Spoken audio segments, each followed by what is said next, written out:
Well, we've been highlighting about how exactly Chris Wood of Jefferies in his weekly newsletter, The Greed and Fear, something that investors all over the world look forward to very, very closely and look forward to what exactly his views are, especially when it comes to trading as well as investing strategies. Chris Wood also always writes in depth about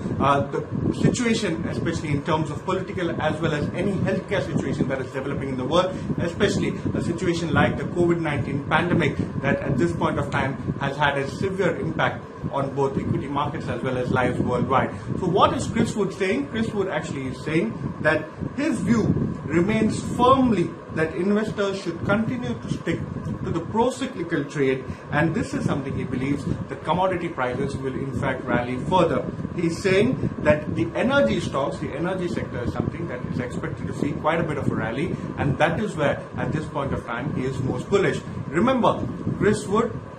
ever since the lockdown was imposed last year and there were talks of opening up of the economy in 2020 itself,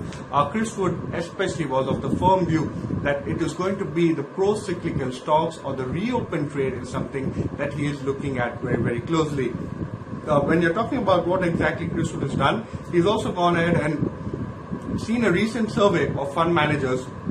where fund managers at this point of time have raised their weightage as far as the pro-cyclical commodity stocks to a very high level compared to this many years ago. Also, what he is saying is that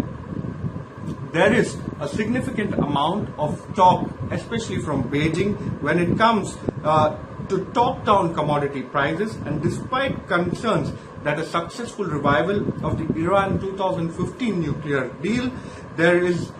a requirement at this point of time that commodity prices will continue to surge higher, and he believes that both concerns, both number one, Beijing's efforts to talk down commodity prices and a likely Iran nuclear deal is something that investors should use to go ahead and increase their weightage, increase their position as far as the commodity rally is concerned.